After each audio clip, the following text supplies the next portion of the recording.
Okay, guys, looks like we got the win there. So let's jump into game 2.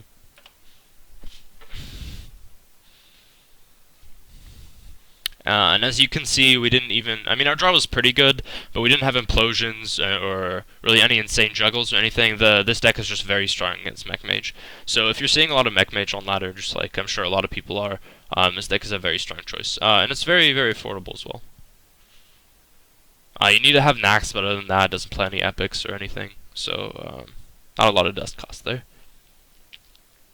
Cindy Wawa. Could this be another Mech Mage?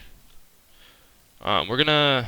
Implosion is very strong against Mech Mage, but it costs 4 mana and we don't have coin. We really want to press that early game advantage. And actually, Abusive Sergeant and 1 mana 3/2s and that sort of thing are very strong. I think we're actually going to mulligan the Creeper as well, because while it is strong, it doesn't do that much against Mech Mage. Mech Mage can ignore it all the time, and we really want the sort of buffs and the things that let us kill Mech Warper early, like Flame Imp. We keep this because with Direwolf or Abusive, it gets to kill Mech Warper on turn 2. So we're going to play the Flame Imp here. It should trade with most of the things our opponent can play on turn 2. And after that, we'll run out 2 1-drops, then Harvest Golem, and then should have push our advantage there. Mad Scientist. That is one of the better cards to trade with Flame Imp.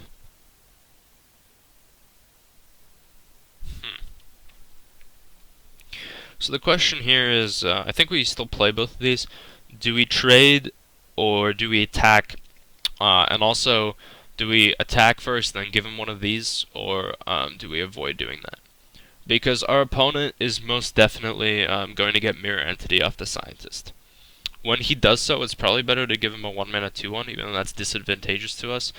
So our opponent can clear the board if he pings, or he can play a 2/3 sort of, but we can clear it or just push with Harvest Golem. So I'm going to trade.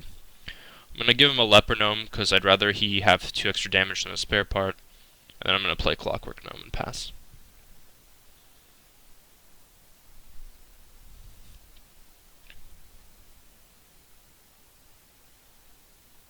And hopefully our opponent just pings to try to par down the board. Or we draw a buff to trade with a 2-drop that our opponent's going to put down. Something like Annoyotron or Mech Warper will be pretty scary here. And we don't really want to use power to trade with that, because that's pretty bad value for us. Like I was saying, the deck tech, this isn't really a card you want to have in your hand in the early stages of the game, because it's an inefficient way to trade with larger creatures, or not much larger creatures like Mech Warper, and the damage early isn't going to be relevant. So it looks like our opponent is going to ping this. And now we're going to likely play our Harvest Golem, and then we'll have the advantage on board. Voidwalker is a fine draw. We're probably going to end up tapping next turn for something more substantive, unless we draw, you know, a decent creature. And now that our opponent doesn't control any mechs, we can, doesn't have really any great turn 3 plays except Spider Tank. Cogmaster Frostbolt here?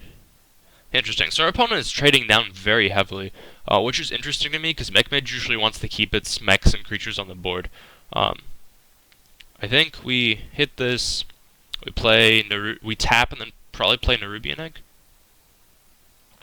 Actually, we can taunt this up. Yeah, Power Overwhelming, and he's going to play like a Yeti or something. I like that. I like playing the Egg here, because it'll trade with a lot of the 4-drops he might play. Mech Warper. It's not a 4-drop. Spider Tank is sort of good enough. We'll probably trade the... We'll trade the Egg for the Spider Tank. Ooh, Implosion. So this is going to be a great turn. So to start off with, we're going to implode the Mech Warper. Hopefully we rolled high. Anything but a 2 was great there. And then we're going to do this and kill the Spider Tank. And now we're going to pass. And we're ahead basically unless our opponent goes Blast Mage, hit all 4 imps. And even then we're not in a terrible position. But yeah, looking pretty good.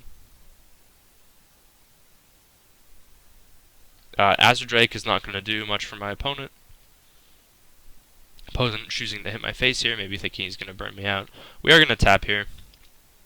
Knife Jiggler is a fine draw. I'm going to go ahead and play it just because it's really powerful when we have this much control of the board. The ideal scenario is that the minion we play, which I think is going to be Haunted Creeper because it combos well with the Juggler, that the minion we play, the juggler hits the 2/1, and then we can trade all 4 imps for the Drake. Oh, actually, it doesn't matter. As long as it's one of the creatures, we can trade the imps. And I like keeping the 4/4,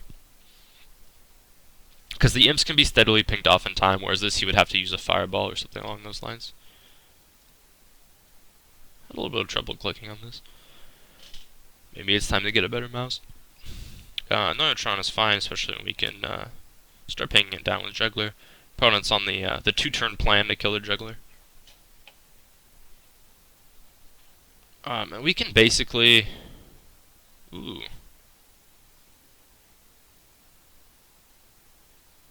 I don't love the egg on this board, so I think I'm gonna go with the taunt. I think I'll also taunt out this, and we're doing this, of course, because we want to play the Doom Guard, and this is the card I probably at least want in my hand. Awesome. How do we want to do this?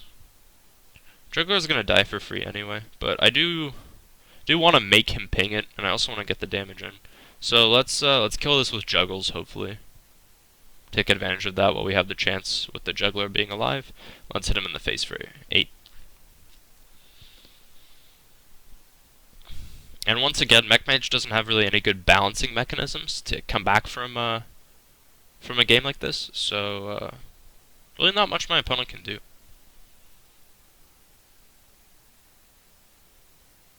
Looks like our opponent's going to concede here. Alright guys, let's go ahead and go into game 3.